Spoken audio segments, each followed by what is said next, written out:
Today on the show, we decide when to cling to tradition and when to adapt in order to survive.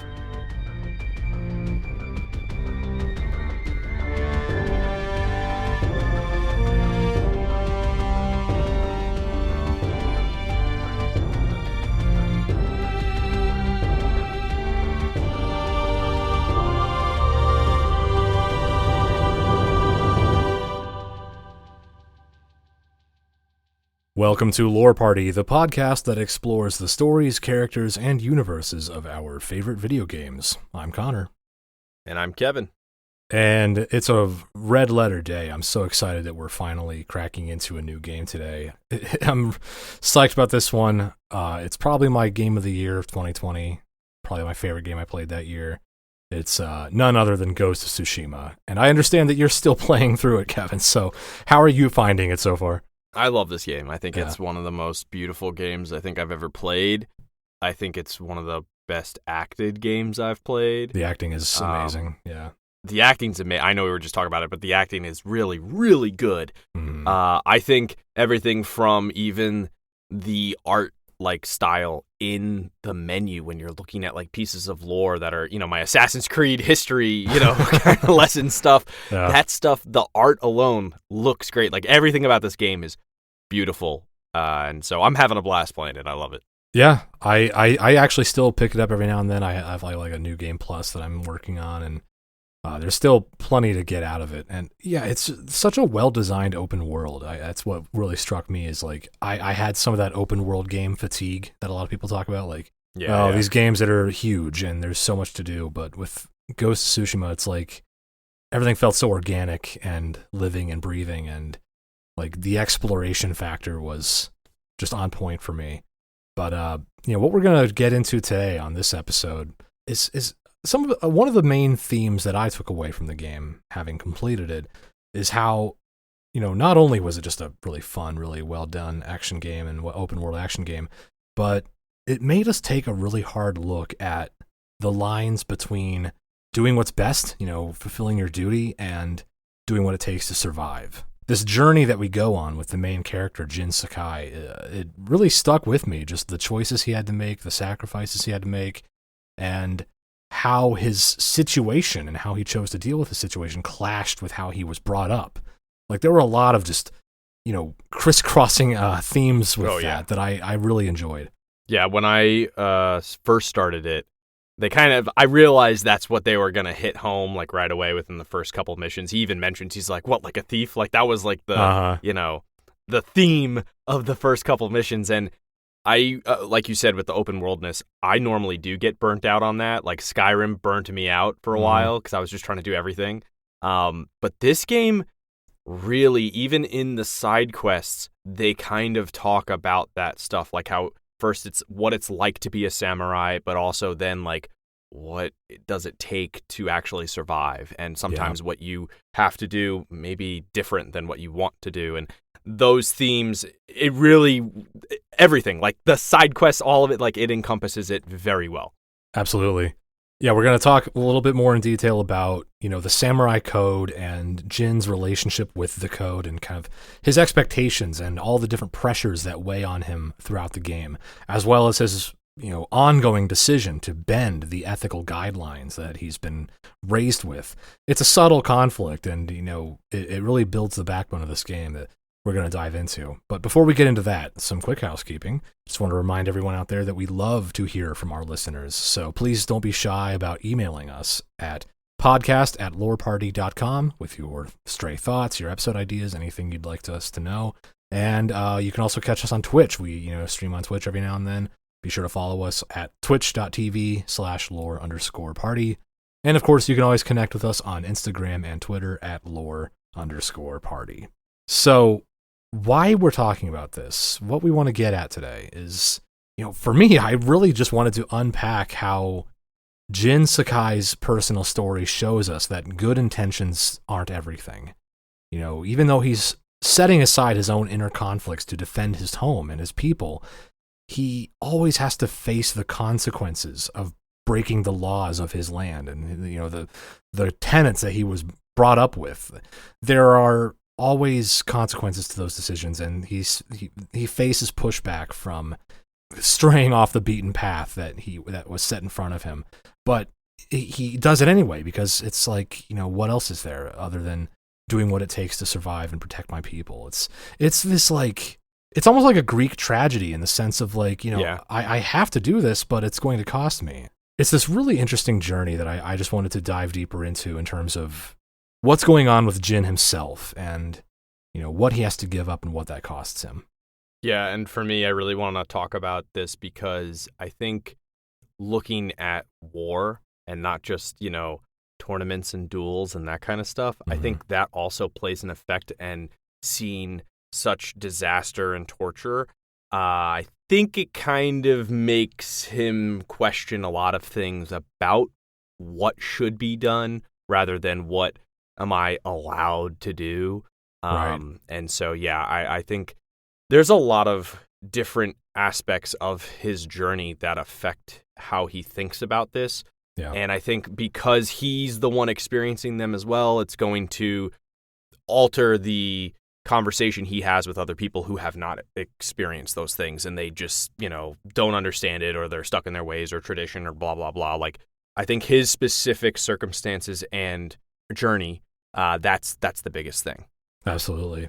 Yeah, I love this interplay of, how we win matters. Winning isn't the only thing. But contrasting to that, you have this opposing side that says, what value is this code if we're not around to live by it? It's like, how is it a betrayal to protect it and, stay alive to fight another day?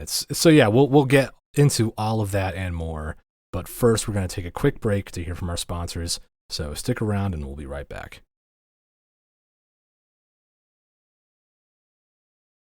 And we're back. Okay, we're going to start today's episode with a quick intro into who Jin Sakai really is and why he fights this battle that he fights in the game. So we're introduced to Jin, who is a young nobleman and a dedicated warrior. He's, a samurai from the proud and storied Sakai clan, and he lives on the island of Tsushima, which is a medium-sized island off to the, I think, northwest of Japan's mainland. Wait. Are we going to check the geography on that? I'm pretty sure it's southeast. Southeast, sorry. But it's, Or no, southwest. Southwest, you're right. Tsushima is where basically the entire game takes place, as the name implies. He lost both of his parents at a relatively young age, so, Jin was taken in by his uncle, a man named Lord Shimura, who is the Jito, or the governor, basically, of the island of Tsushima. So, right out of the gate, Jin has kind of a life path in front of him. As a samurai, there are obviously certain expectations on him. And he was raised, I guess you could say, in a privileged upbringing, but totally. He's a lord, or he lives with the lords. Right. That's a privilege. Yeah, you could argue, though, it's a bit of a gilded cage, you know what I mean? Where it's like, it's a nice cage, but he's still stuck in kind of a railroaded sort of way of life, I guess. Definitely. Because he was brought up by his father and his uncle after his father, by both of these men in his life, to be the ideal samurai. He was really ingrained with all of these expectations, like, we are Clan Sakai, we do not run from the fight and all that stuff. So he has all these duties that, these duties as a warrior that he takes very seriously. Yeah, we see a lot of flashbacks where his uncle takes care of him, or, where they're going to look for a bear or something like that. And every little baby lesson that he learns from his uncle and how it applies to being a samurai and all these ideals that he has to live by. And when you go around, doing side quest stuff and finding like hot springs and stuff like that, he thinks about those things, and he's an adult now. So he's still thinking about those lessons as an adult. And so like after Jin even reaches adulthood, his home now is under attack. So the Mongol invaders show up and assault Tsushima and wipe out all of the samurai defenders at Komoda Beach. Like, all of them are gone. Yeah. He witnesses this firsthand. He's on his horse. He gets the shit kicked out of him, like really badly. Barely survives, yeah. Yeah, barely survives. It's a really great sequence, the way they handled it. It was really, really good. And he ends up as one of the sole survivors, his uncle is captured, and so he's like, okay, I'm going to go save my uncle. And he does this duel style fight with the Mongol leaders and again gets his shit wrong. Right. And so it just keeps getting worse. The samurai way has now failed him. I guess you'd say way of fighting or code of honor fighting has failed him twice. And he knows, now the stakes, they couldn't be higher. Yeah. And if he doesn't oppose these Mongols by any means necessary, there might not be anyone left to protect in general, not just the people of Tsushima, but just in general, the whole, of Japan may get invaded, and they're kind of like the first line of defense. Right. Yeah, he quickly realizes that it's down to me. Failure is not an option, and also he starts to realize, like you pointed out, that the normal way of waging war as a samurai might not be enough. He has to go beyond that, go around it. And we see like an early example of, you mentioned the battle at Komoda Beach, which is where like most of the samurai are wiped out. That's the first major engagement between the samurai and the Mongols. Before that battle even truly begins, the Mongols demonstrate early on that they know exactly how to use samurai customs against them. A man named Lord Adachi, who is a samurai nobleman, regarded as one of the greatest swordsmen on Tsushima. He's kind of like the best fighter Shimura and Jin have at their disposal. Lord Adachi rides forward to challenge the best among the Mongols to single combat. That's kind of like how they open the battle. Like, send me your best and I will duel them. He is, you think that's going to be, a fair fight one-on-one, but no.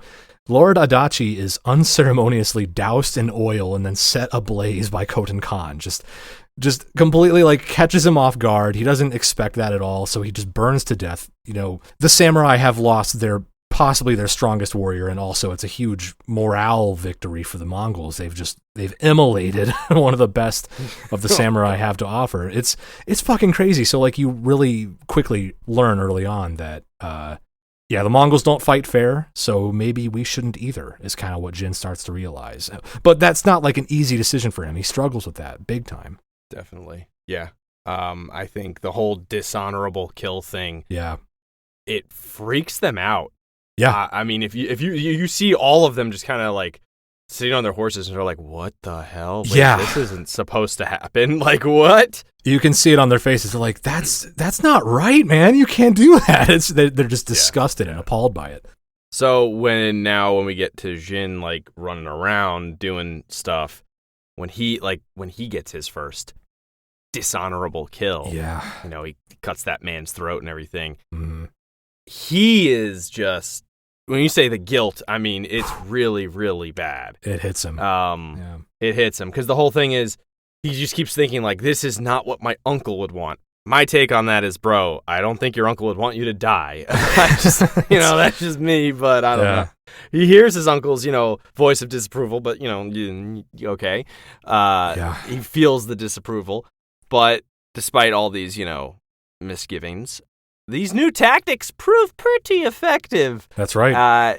He begins to kind of really freak out and strike fear in like the hearts of these Mongol invaders. Yeah. He even starts turning their weapons against them. Mm-hmm. He's like using black powder and other tools to just even the odds, and by combining his, I'd say, samurai training with these improvised weapons and tactics, he quickly gains a reputation, and not just with the Mongols, but with those on the island that are, from the island. The natives, and they start calling him the Ghost. Right. And I think, it's like this fearless avenger. The Mongols, they can't seem to slay him. They can't find him. Right. When they do in go back to Castle Canada, they say, "Oh, like a thief," and he's like, or a ghost. Like, he doesn't say it. Well, what's her name says it. But it's really, really cool, like, to nail that in there. Be like, hey, man, no, not like a thief, like a ghost. Like, you're a different kind of samurai, man. Like, it's changed. Like, I thought that was really cool, the way they handled that. It is awesome how this kind of one-man war that Jin starts to wage against the invaders, which I say one-man war, but that's a misnomer because, like you mentioned, there's a kind of a companion, and Jin starts to slowly gather a group of allies who help him in this resistance campaign. But one of them is a thief named Yuna. She's, this plucky kind of survivor who just does what she has to, and she's, you know, lived a life of crime mostly, but she also saved. Yeah. Well, kind of, yeah. She's lived on the outskirts of civilization on Tsushima, I guess, most of her life, but she also saved Jin's life after the Battle of Komoda Beach. Like, he owes her his life, and early on, she's the one who sort of encouraged him. You know, you're gonna have to fight dirty if you want to survive and save your uncle and save our island. Like, underhanded methods might be what's necessary to, you know, fight the Mongols on their terms. Because, yeah, like you mentioned, you know, becoming a folk hero, becoming this mythological figure, the ghost. Jin realizes, like, you know, I can't win this war as a single solitary samurai, but as a ghost, as someone who's more than a man, someone who's, like, you know, mythological almost. Maybe I have a chance. So he's starting to effectively fight back. And at first, he doesn't like that at first, though. No, he doesn't. He still is, like, annoyed at her for saying those things and starting this legend. Yeah, he doesn't embrace it at all at first. Yeah, he doesn't at first, and she even says, like, it's not even, like, dirty fighting for her. She's like, this is just fighting. Like, this is just how, like, it's survival. Like, that's what it is. Like, you were a samurai your whole life, but now you're down in the dirt with the rest of us. Is kind of Yuna's perspective. That's pretty cool. And I think that's really one of the first shocks to his system about how he is privileged, like you said, like, he is a samurai. So, like, the way he fights and the way he was taught to fight are of a specific way. And obviously there's other ways out there, but then he kind of looks at who she is and, like, your upbringing. Like, you did not get the privilege of being a samurai. You don't get the privilege of having that basically given to you, and you have to figure out, you know, your own way. And that's why when they talk about, like, oh, that's how you're going to fight, it's, I don't know. I thought about it and I thought, you know, what else is she going to do? How else would she know? Is it actually dishonorable, or is that just what he's been told to believe? Exactly. Yeah. It's like in the early lessons that we see flashbacks of when Shimura's training and raising Jin to be a upstanding, ideal samurai, the lessons are, like, when you take a man's life, you look him in the eye. You fight fairly, you know, face to face, square terms. Like, you don't backstab people, you don't sneak around. That's, like, those are the coward's way of fighting. So, like, that's what Jin's been hearing his entire life, and so he doesn't just drop all of that training and that rigidity in his lifestyle on a whim. You know, it's a struggle for him, and it kind of he works with it throughout the entire game. But at the same time, he's learning that stubborn adherence to tradition is a noose, and it's the noose that the Mongols will hang the samurai with. That's what he's realizing. Like, we cannot be so stubborn. We cannot refuse to change, because refusing to change is death. So it's, as much as he, like he said, as much as he dislikes this growing legend of the ghost, as much as he doesn't want to embrace it, the approach does work. He starts striking fear into the Mongols from the shadows, and even Khotan Khan himself, the leader of the Mongol army, is starting to get concerned. Like, he's starting to hear rumors among his soldiers, like, hey, there's this guy who's just beheading all of our guys. Like, you know, no one seems to be able to kill him. He's everywhere at once, and I think he knows off the bat, like, oh, this has to be Jin. This has to be the last samurai, Sakai. Yeah. And Khotan Khan actually taunts Lord Shimura with that. He kind of goes to him and says, your nephew is starting to make a name for himself with some dishonorable tactics. And you know, you learn clearly that Shimura, obviously, he does not approve. Like, he kind of refuses to believe it at first. Like, no, Jin wouldn't do that. And so you kind of see the beginnings of conflict there. Like, you know, Jin's doing what he has to save his uncle, but his uncle doesn't want to be saved that way. It's like, he thinks, like, oh, winning the war against the Mongols isn't the only thing that matters. How you win, the way you win, is also important to Lord Shimura. And that will become kind of a greater conflict later on.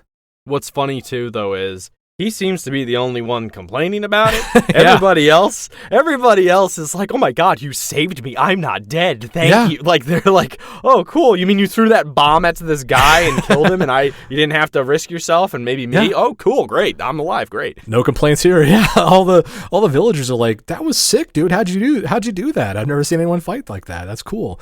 So yeah, it's like really just the upper crust of of the noble class seems to have a problem with this way of fighting the Mongols. The people that Jin is actually fighting for, they're all for it. They're like, hey, yeah, man, stab them in the back when they don't see you coming. That's cool. They've earned it. They've been burning our villages, and like, cool, go for it. So that's a good point. I didn't think of that. Okay, so before we start really getting to the nitty gritty of this conflict between noblemen, we're going to take a quick break.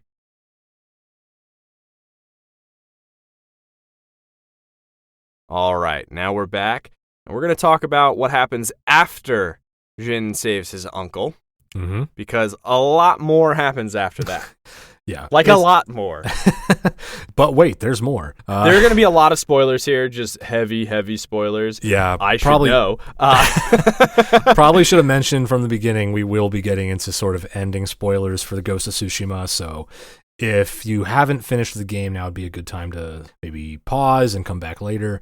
Kevin, if you want to just, turn your mic off. And all right, I'll see you guys later. I'll take it from here. I'll just be a solo host the rest of the episode.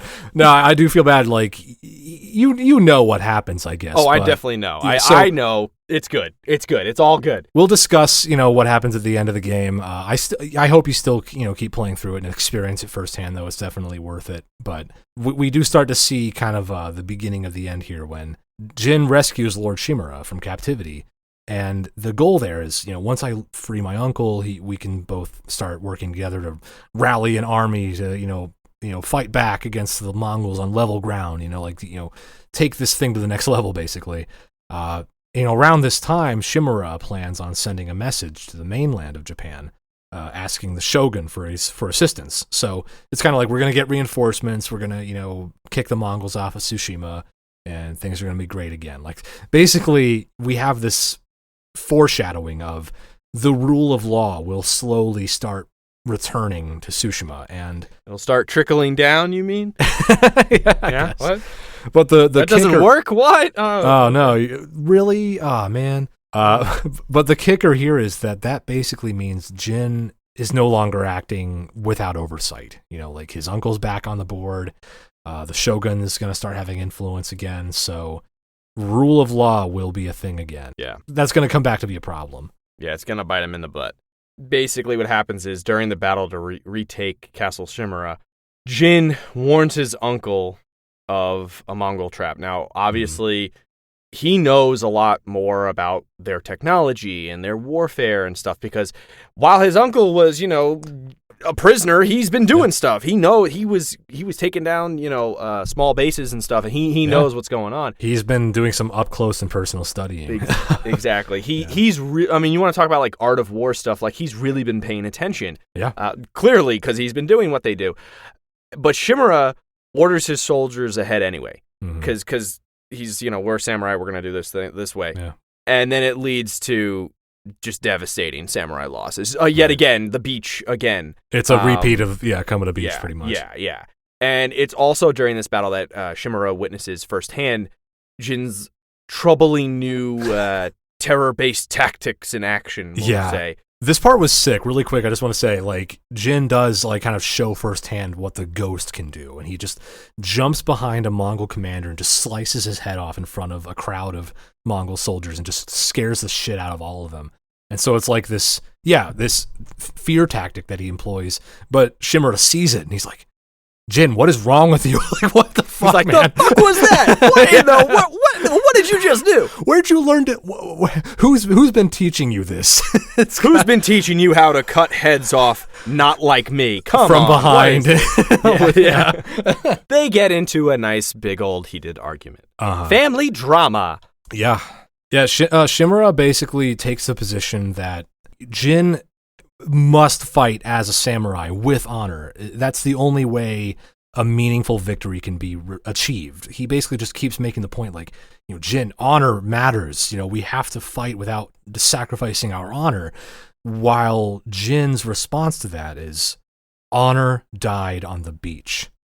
That's that. He's insistent that, like, everything changed after Komoda. It had to change after Komoda. Like, the situation demanded that we change. So there's just this real butting of heads that you see, this kind of like immovable object, unstoppable force kind of. Shimura has centuries of tradition and history behind him, but Jin has days, maybe weeks of lived experience on his side.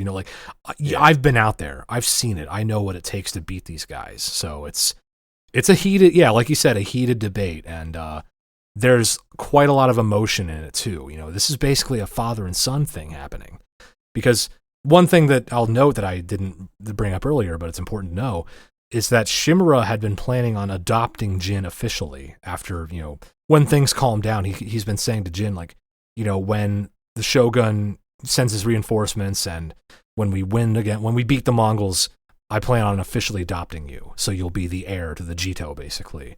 And so this is basically a father-son relationship, the ruler and his heir having this existential argument is, it's powerful for both of them. It's painful for both of them. Yeah, it's though you said the life experience thing. That's really what it is, though. He has the experience of fighting these people head on, seeing what they can do, understanding what they use, not just the tactics, but okay, what is this? This is a bomb. What is this? This is, these specific knives. He just has all this stuff now that he understands how they work. I mean, I think when it comes to war, he did a really good job of trying to learn about your enemy. And adapt and understand their tactics. I mean, he uses their tactics also to understand their tactics. And there's a lot that goes into war. I am not in the military. I am not going to just talk like I know what's going on in the military all the time. But this guy clearly wants to understand his enemy. He wants to do what he can do to win.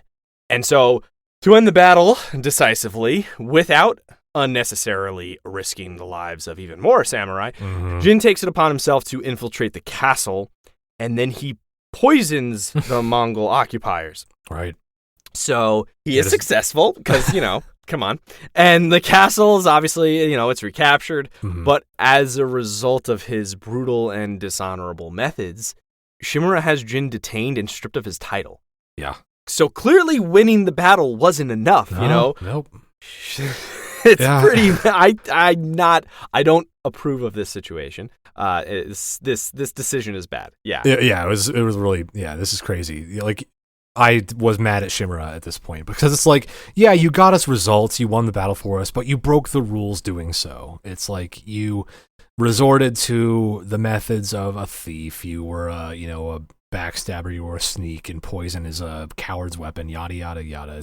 He's a broken record at this point, Shimura's. Just but the thing is, though, you can tell it's agonizing for Shimura to do this to his nephew. He loves Jin like a son. He's like a son to him.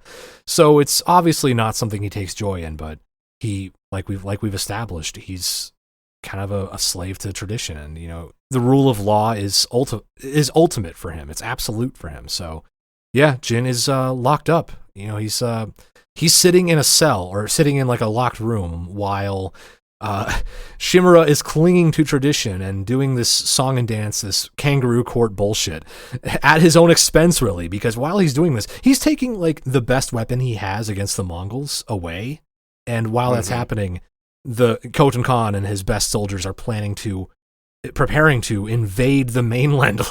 You're letting the bad guy get away with his ultimate plan because you're hung up on how your nephew won this battle for you. It's ridiculous, but if you look at this situation, though, too, if something happened where he couldn't get samurai, right?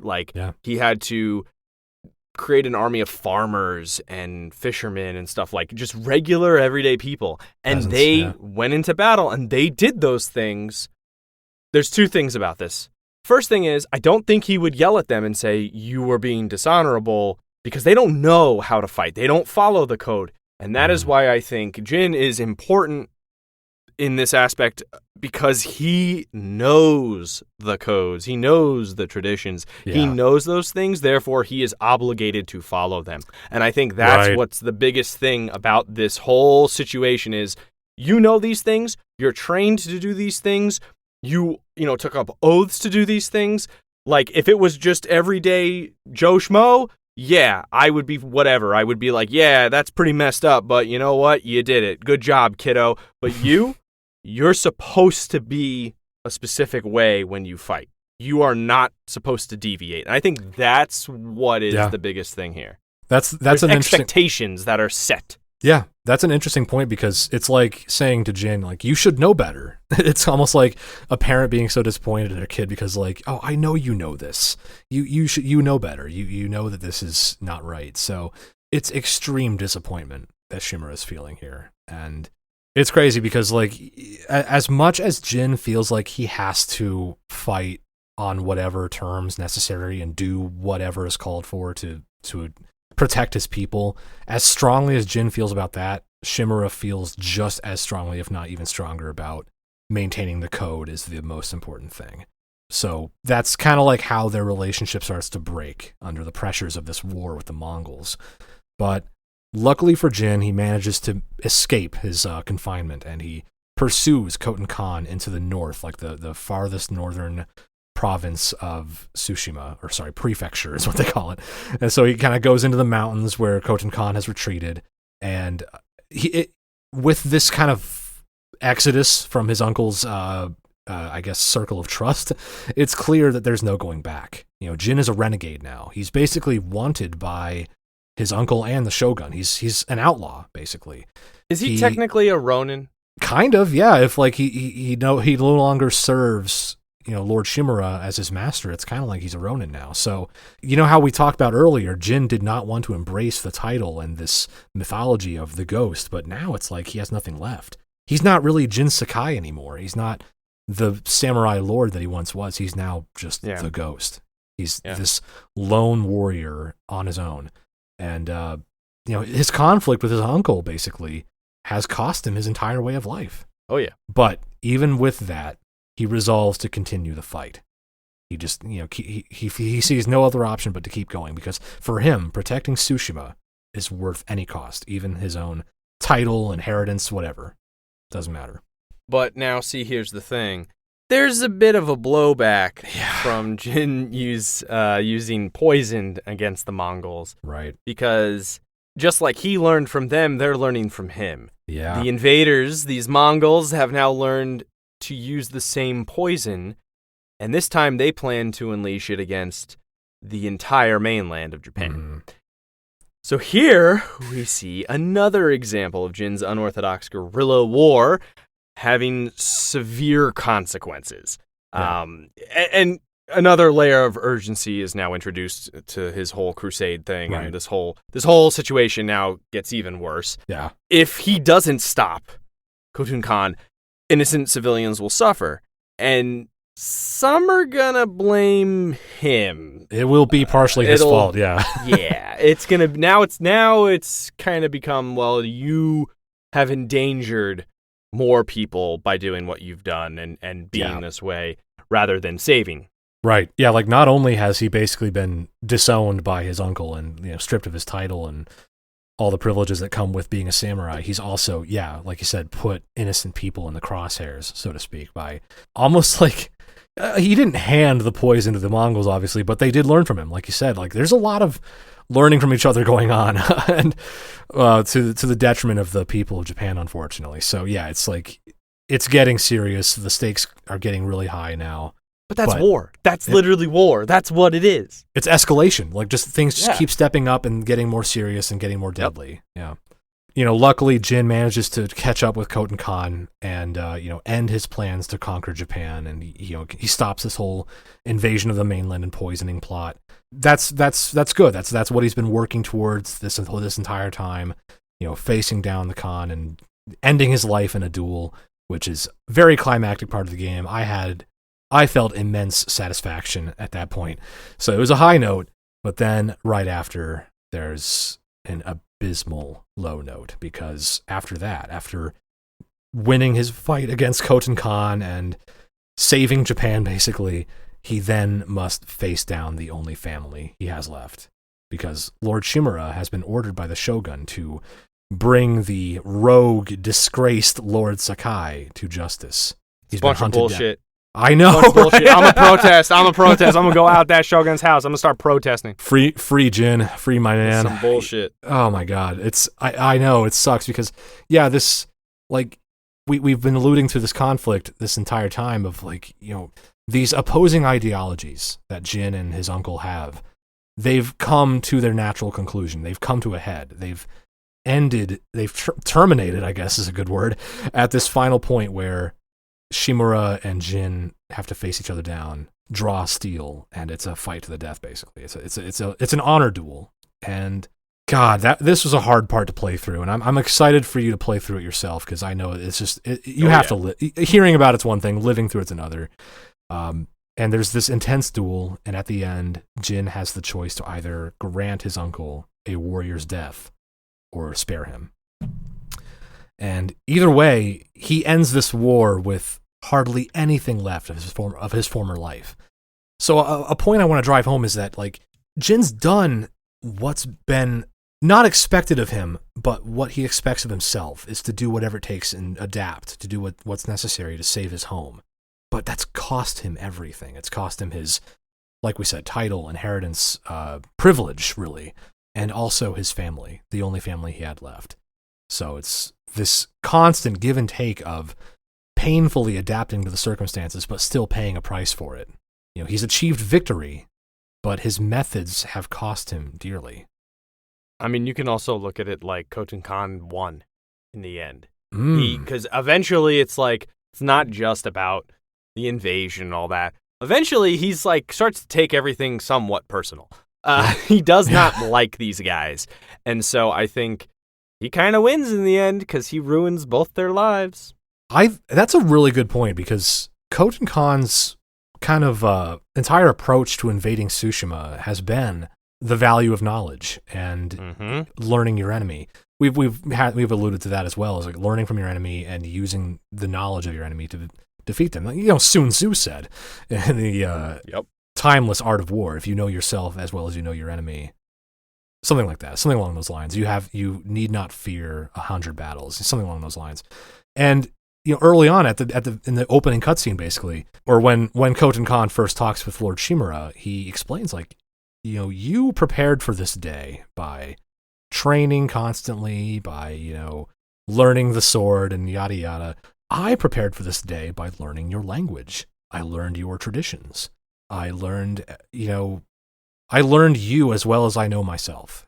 And that's how Khotun Khan was so successful in his campaign. Like, that's how he conquered Tsushima so easily, really. He steamrolled the whole island, basically, because he knew the samurai inside and out.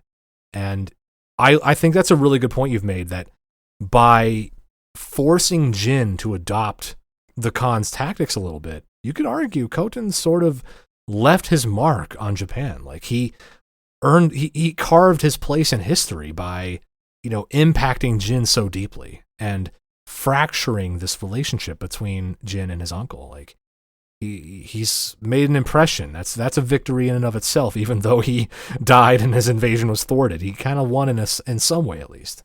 Yeah. I also, the word samurai means to serve, right? Right. So now, what did Jin actually serve? He served the mainland, not just like the country, but he served everyone, because he actually was the reason they won. He did what he had to do to serve the whole population and save everybody. And also, the little side quests are really fun, guys. So, like, I played really all of them before I even finished Act 1. I went all out, and it was so much fun just helping people. Like, that's one of those things where I just walked around and helped people, and everybody was so grateful, and they were so, like, happy that they, you know, found me and I found them, and it really felt like I was doing good in the world, if that makes sense. So when I think of it really ingrained in me. I recommend when you get this game, immerse yourself as much as possible.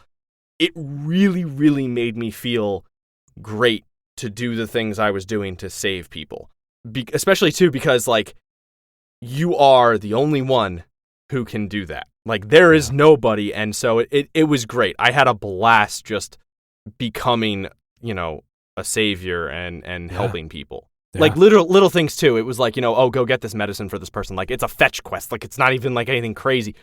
But the way it was scripted as well, I would say, the voice acting and all that, but the way it was made was to ingrain in you that you are a samurai to help people. Yeah. That's an amazing point. I feel the same way. The fact that Jin, sacrificed so much in order to fight effectively and defend his people effectively, that it cost him everything, and all he has left is what he began with, that devotion to his people and his warrior spirit, and that's all he has left, really. But no, I would disagree with that, because he has the people, and I don't think the thing is, people are never going to forget. Right. They are always, that's the whole point of the legend, they are always going to remember the Ghost of Tsushima who saved them. Right. You know what I mean? That's fair. That's fair. So yeah, he's lost the respect of, fellow samurai. He's lost the respect of the other members of the ruling class, I guess, but he's gained the undying admiration and gratitude of the people he set out to defend in the first place. So like, he certainly, I'm going to come back to this. I have a final thought on that, but I think to wrap up our main themes here, I think the fact that serving the people the way they needed to be served at the time cost Jin everything, basically his entire way of life. But like you said, being a samurai means to serve. So I guess what I'm going to argue is that Jin did not betray the samurai code. Rather, the code kind of betrayed him. I agree.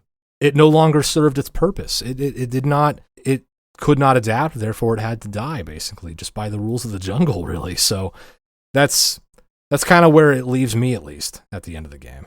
Yeah, I mean, the whole point, too, if you look at, like, nobility and the privileged, eat the rich, the whole thing with to serve, because a samurai doesn't necessarily serve the people, they serve a lord. And the lord could be a dick. Like, the lord could be an asshole, but you still have to do what this jerk says. And that's the thing is, I think he is a samurai for the people. And I think that's what's a big thing here is, at first the whole point is like he's supposed to save his uncle. Like, as soon as he saves him, he doesn't even turn behind him to make sure nobody's behind him. He instantly starts like getting on the ground and says like, I serve you, my lord. Like, and I'm like, bro, what the turn fucking around, man? What if somebody walks in? Like, it's that devotion to the nobility of the whole thing. Like, the shogun and fuck that noise, man. Yeah. He serves the people, and I think that's what made him different.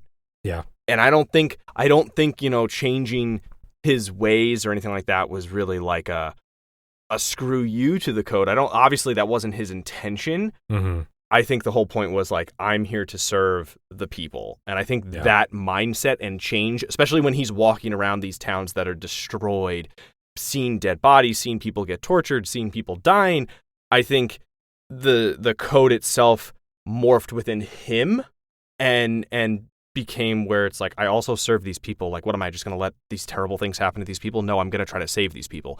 And I think that is what is the huge distinction of the code evolving within him rather than staying stagnant. Yeah.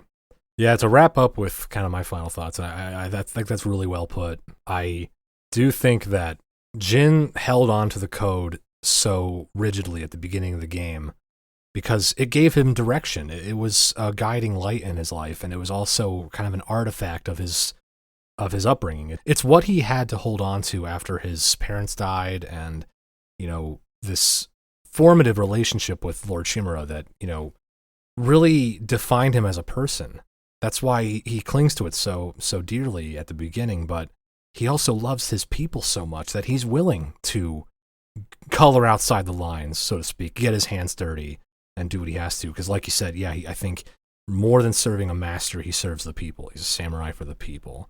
So, I think this isn't even something I thought of when I was, when we were formulating this episode, but now that we're at the end of it, I do have this new thought of, this commentary that this game sort of has, maybe intentionally, maybe not intentionally, but this commentary on hierarchies and, where does a ruling class get you if it doesn't help you in your time of need? You have this, there is this very rigid hierarchy in the society that Ghost of Tsushima portrays, this very strict, you obey your masters. Like you mentioned, Kevin, like no matter how immoral the master might be, as a samurai, you still have to do what they say.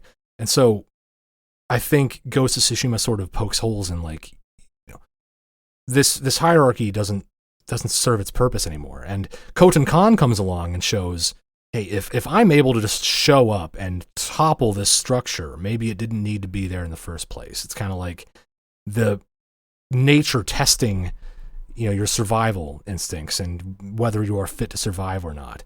And Shimura and the system he represented was not fit to survive this trial, but Jin was. He was up to the challenge of adapting and meeting the challenge. And like we've demonstrated thoroughly now, it's, it cost him, but it had to be done. And he had the type of personality, the type of temperament to bear the brunt of those sacrifices to do what needed to be done for his people. The people were his priority, not the code. Yeah. And also, too, if you look at the actual history, real world history of Japan, like the invasions, the amount of invasions, I think this was like the 4th major invasion. It happened a lot, yeah. So here's the thing, like Japan, there were invasions attempts within like a couple hundred years, right? So there was one in like, I think 1022 or 1015 or something like that. Like the first 1000, BCE, or not BCE, sorry, AD, or AC, whatever you want to call it now. But then there was one in the 1200s, which was this one. There's one in the 1400s. So like there have been a couple. It's really like far and few as many. Like there's not as much as like, Europeans fighting like crazy. Right. So the biggest thing too is the majority of the time when it comes to wars and conflicts has been either amongst themselves or so like the technology aspect too. That's the thing. They've never seen some of this technology, so they are not prepared. And I think that's the biggest thing when you're isolated for some amount of time, or you don't, see a specific enemy ever, and now you do, and you get your shit rocked. You should adapt. And I think that was the biggest problem here, was the unwillingness to adapt to survive. And I think almost dying and then surviving kind of changes you, and you're like, okay, well, I can't do that again. I'll fucking die. I almost did. I'm gonna do, what can I do not so that doesn't happen, I better learn from this. Exactly. Like a child learning from your mistakes. I think that's the biggest thing here is he was able to adapt to survive. He saw terrible things and was like, I'm not going to let that happen. I'm going to do whatever it takes to not let that happen. He saw the appreciation. He felt the appreciation. He, really, really did what he could to save people and save his uncle. And I think his uncle showed appreciation, but then when his uncle did the same thing and didn't learn from his mistake, and he saw that and he did something differently, I think being in that conversation of like, you don't fucking get it, man. You don't know what I've seen. You don't know what I've done. You don't understand what we are up against here. This is not like, we're up against another group of samurai. Like, that's not what this is. Yeah. And I think the unwillingness to accept that and to accept, what a young person is saying, basically. Like, you're not fucking listening. Quit being a boomer. I'm just going to say it. Like, quit. Listen, man. You're not getting it. And I think that was a big thing for him with that argument. Also, like I said, there are these expectations set upon him. Yeah. All these things he has to follow. And I get that. Setting proper expectations. Trust me, I get that. But this guy, the expectation is that we're not going to die. Like, this guy gets that, So there's that dynamic of experience, I think. And granted, his uncle might have a lot of experience in different things, but he doesn't have the experience of fighting these guys as much as this dude does. And I think that's a big downfall for what they could have ended earlier, is, him being locked up. The code, I definitely want to say the code failed him. It really did. Yeah. But I think the code failed him outside, because he still follows that code, but he adapted that code. He didn't sit there and say, like, I have to follow this strictly. I can only eat, red food. Like, you know what I mean? It wasn't like a rule like that. He was like, I have to survive. And I think that's the biggest problem, is I don't think the code the code literally tells you to kill yourself. You know what I mean? Like, it's not really made for survival. Yeah. And war. I would say war. I don't necessarily think it's really made to be followed in times of war. I think that's the code itself is its own downfall. Right. I think that's a good point. Like, you could also say that Jin didn't strictly drop the code. He didn't completely abandon it. He still guides he still bases his life on it. Like, the code has other tenets, like, just being honest and straightforward, and being polite to people, and and centering the needs of the people, basically. So it's almost like he didn't abandon the code. He just kind of updated his perspective on it, I guess you could say. He just started to see it differently, and he saw it the way that he needed to see it in order to continue the fight. Well, that about wraps it up. We hope you enjoyed this episode, and if you did, please take a second to rate and review us on Apple Podcasts. It really helps us grow the show. And be sure to connect with us on Twitch, Instagram, and Twitter at lore_party. Thanks for listening. We'll catch you next time.